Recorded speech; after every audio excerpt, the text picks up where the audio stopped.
ഈരാറ്റുപേട്ടയിൽ ദമ്പതികൾ ആത്മഹത്യ ചെയ്തു.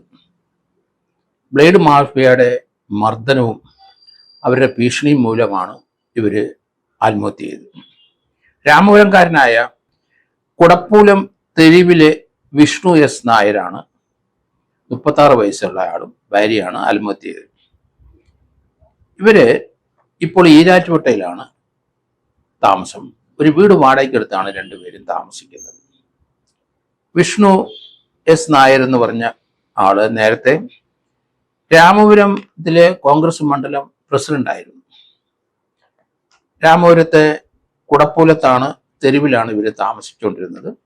ഈരാറ്റുപേട്ടയിലെ ഒരു നഴ്സിംഗ് സൂപ്രണ്ടായിട്ട് ഹോസ്പിറ്റലിൽ ഒരു ജോലി കിട്ടി ഭാര്യയ്ക്ക്.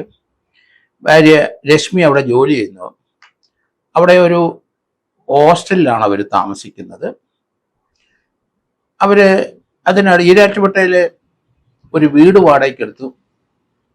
വിഷ്ണു ചില കോൺട്രാക്ട് ജോലികളൊക്കെ ചെയ്തുകൊണ്ടിരുന്നു. നേരത്തെ കോൺട്രാക്ട് ജോലിയാണ് ചെയ്തത്. ഇപ്പം അവിടെ ഒരു ചെറിയ വീട് വാടകയ്ക്കെടുത്തിട്ട് കോൺട്രാക്ട് പണി ചെയ്യുകയാണ്. ഭാര്യ ഇടയ്ക്ക് അവിടെ വരും, വന്നു പോകും. അതിനടുത്ത് തന്നെയാണ് ആ ഹോസ്പിറ്റലിലെ സൂപ്രണ്ട്, നഴ്സിംഗ് സൂപ്രണ്ടായിട്ട് ജോലി ചെയ്തുകൊണ്ടിരുന്നത്. അവർക്ക് 35 വയസ്സുണ്ട്. ഈ ബ്ലേഡ് മാഫിയയ്ക്ക് പണം കൊടുക്കാനുള്ളതുകൊണ്ട് അവരെ ഇടയ്ക്കിടയ്ക്ക് ശല്യപ്പെടുത്താൻ തുടങ്ങി. ഇയാൾക്ക് ചില സാമ്പത്തിക ബാധ്യതകളൊക്കെ വന്നു. എങ്കിലും ചെറിയ ചെറിയ വർക്കുകളൊക്കെ എടുത്തിട്ട് അവർ അതിൻ്റെ പലിശ കൊടുത്തോണ്ടാണ് ഇരുന്നത്. എങ്കിലും വിഷ്ണുവിന് ആ പണം എങ്ങനെയും കൊടുത്ത് തീർക്കണം. അഭിമാനിയാണ്, നേരത്തെ മണ്ഡലം പ്രസിഡന്റൊക്കെ ആയിരുന്നു. ആ നാട്ടിൽ നിന്ന് ഇവിടെ വന്ന് ഈരാറ്റുപേട്ടയിൽ വന്നിട്ട് അവിടെ ചെറിയ ജോലികളൊക്കെ കോൺട്രാക്ട് എടുത്ത് ഭാര്യയ്ക്ക് ജോലിയുണ്ട്. ഭാര്യ നഴ്സിംഗ് ഹോമിൽ ജോലിക്ക് പോകും. അവിടെ തന്നെ താമസിക്കും. എങ്കിലും വീക്കെൻഡിലായിരിക്കണം ഇവർ ഒന്നിച്ച് വരുന്നത്. ജോലിയുടെ സൗകര്യാർത്ഥമാണ് വീട് വാടകയ്ക്ക് എടുത്തിരിക്കുന്നത്. ഏതായാലും കഴിഞ്ഞ ദിവസം കടുത്തുരുത്തിയിൽ നിന്ന് ഒരു ബ്ലേഡ് മാഫിയയിൽ നിന്ന് കുറേ പണം ഇയാൾ പലിശയ്ക്ക് വാങ്ങിച്ചിട്ടുണ്ട്. അവർ വന്ന് വലിയ ശല്യങ്ങൾ തുടങ്ങി. ഇയാൾക്ക് അത് കൊടുത്തു തീർക്കാനും പറ്റുന്നില്ല. അതോടൊപ്പം തന്നെ ഇയാൾ അതിൻ്റെ പലിശയും ബ്ലേഡ് പലിശയൊക്കെ കൊടുത്തുകൊണ്ടിരുന്നു. അഭിമാനി ആയതുകൊണ്ട് അവിടുന്ന് ഇവിടുന്ന് ഒക്കെ വാങ്ങിച്ച് പലിശ കൊടുത്തുകൊണ്ടേയിരുന്നത്. കഴിഞ്ഞ ദിവസം കടുത്തുരുത്തിയിലെ ബ്ലേഡ് മാഫിയക്കാർ ഇയാളുടെ വീട്ടിൽ വന്നു, ഈ വാടക വീട്ടിൽ വന്ന് പണം ചോദിച്ച് ബഹളമായി അയാളെ മർദ്ദിച്ചു. വലിയ അപമാനമായി പോയി. അവിടെ വെച്ച് തല്ലു കൊടുത്തിട്ടാണ് അവന്മാർ പോയത്. അതോടുകൂടി ഇയാളാകെ വിഷണ്ണനായി, ആകെ വിഷമത്തിലായി.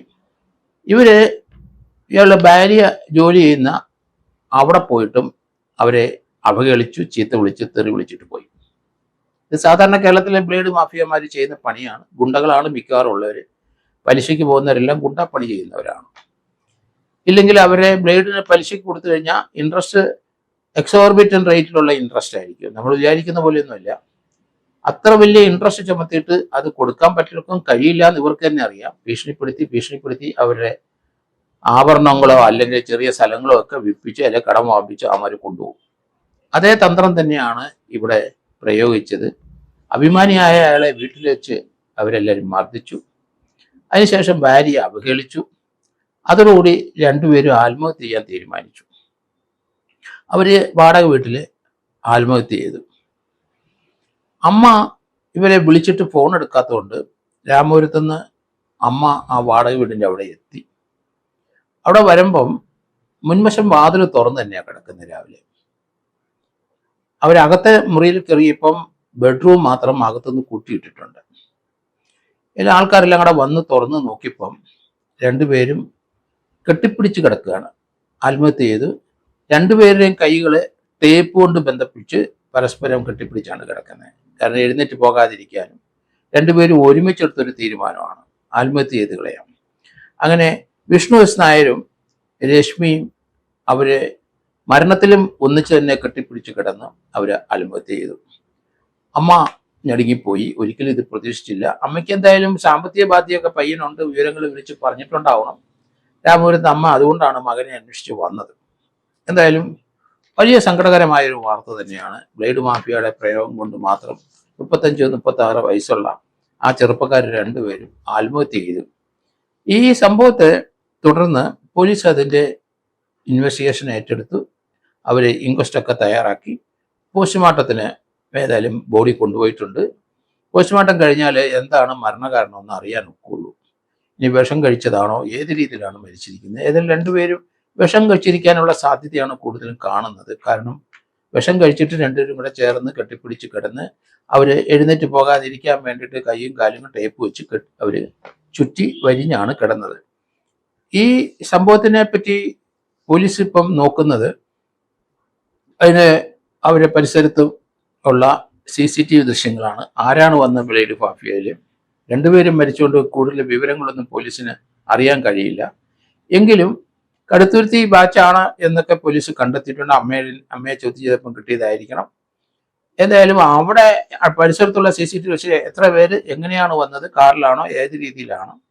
പിന്നെ ഇയാളുടെ ഭാര്യ രശ്മിയുടെ ഹോസ്റ്റലിലും അല്ലെങ്കിൽ രശ്മിയുടെ ഹോസ്പിറ്റലിലും വന്നു പോയവരെ അതും CCTV ദൃശ്യം പോലീസ് എടുക്കാൻ ശ്രമിക്കുന്നുണ്ട്.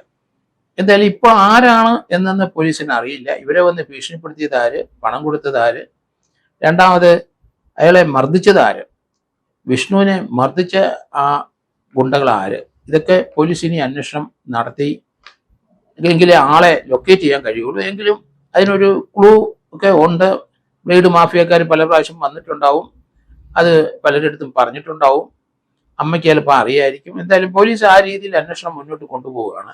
എന്തായാലും അതിശക്തമായ നടപടി ഇങ്ങനെയുള്ളവർക്ക് എതിരായിട്ട് വേണം. കാരണം മരണകാരണം അറിഞ്ഞ ശേഷം അവരെ ഇനി അവിടെ ഏതെങ്കിലും ഒരു സൂയിസൈഡ് നോട്ട് എഴുതി വെച്ചിട്ടുണ്ടോ എന്ന് അറിയില്ല. പക്ഷേ ഈ ഒരു മരണകാരണം അറിഞ്ഞു കഴിഞ്ഞാൽ മാത്രമേ പോലീസിനെ അവര് വിഷം കഴിച്ചിട്ടാണോ ഇത്, അതോ മറ്റു രീതിയിൽ ഏതെങ്കിലും അപകടം ഉണ്ടായതാണോ എന്നൊക്കെയുള്ള കാര്യങ്ങൾ വരുന്നുണ്ട്. എന്തായാലും പോലീസ് ആ ഭാഗങ്ങളൊക്കെ അന്വേഷിക്കുന്നുണ്ട്. ഈ ഒരു കേസിനെ സംബന്ധിച്ചിടത്തോളം ഇപ്പൊ അവർ രണ്ടുപേരും ആത്മഹത്യ ചെയ്തത് ഈ ബ്ലേഡ് മാഫിയയുടെ അവരുടെ ത്രട്ടനിങ്ങും അവരുടെ ഭീഷണിയും അവരുടെ മർദ്ദനം ഒക്കെ മൂലമാണ്. രണ്ടുപേരെ അവഹേളിച്ചു, പ്രത്യേകിച്ച് ഭാര്യയുടെ ഹോസ്പിറ്റലിൽ ചെന്ന് അവഹേളിച്ചു. അതുകൊണ്ട് ഒരു പ്രേരണ കുറ്റം മരണത്തിന് തീർച്ചയായിട്ടും ഉണ്ടാവും. അവരെ ഗുണ്ടകളെ അല്ലെങ്കിൽ ബ്ലേഡ് മാഫിയയെ ലൊക്കേറ്റ് ചെയ്ത് കഴിഞ്ഞാൽ ഒരു 10 വർഷം വരെ ശിക്ഷ കിട്ടുന്ന നടപടിയിലേക്ക് തീർച്ചയായിട്ടും ഇത് പോകുമെന്ന് എനിക്ക് തോന്നുന്നു. രണ്ടുപേരെ ആത്മഹത്യക്ക് കാരണം ബ്ലേഡ് മാഫിയ തന്നെ. വന്നു പോയവരാര്, ആ ബ്ലേഡ് പലിശയ്ക്ക് കൊടുത്ത ഉടമസ്ഥനാര്, അയാളുടെ പ്രേരണ കൊണ്ടാണ് ആ ഗുണ്ടകൾ വരുന്നത്. അപ്പൊ അവര് വന്ന ഗുണ്ടകളും ബ്ലേഡ് ഒറിജിനലായിട്ട് പലിശയ്ക്ക് കൊടുത്ത ആരാണ്, അവരും പ്രതിയാകണം ഇതില്. ഇതൊരു തീർച്ചയായിട്ടും ഒരു പ്രേരണ കുറ്റം. മരണത്തിന് രണ്ടുപേരും കാരണക്കാരാകിയത് ആ ബ്ലേഡിലെ പണം കൊടുത്ത ആളും അയാളുടെ കൂടെയുള്ള ഗുണ്ടകളുമാണെന്നുള്ള കാര്യത്തിൽ യാതൊരു സംശയമില്ല. പോലീസ് ആ രീതിയിൽ പോവും. ഏതായാലും ഇവന്മാരെ അറസ്റ്റ് ചെയ്ത് തീർച്ചയായും അവർക്കൊരു ശിക്ഷ വാങ്ങിച്ചു കൊടുക്കുന്ന നടപടിയിലേക്ക് ഈരാറ്റുപേട്ട പോലീസ് പോകുമെന്ന് കരുതുന്നു.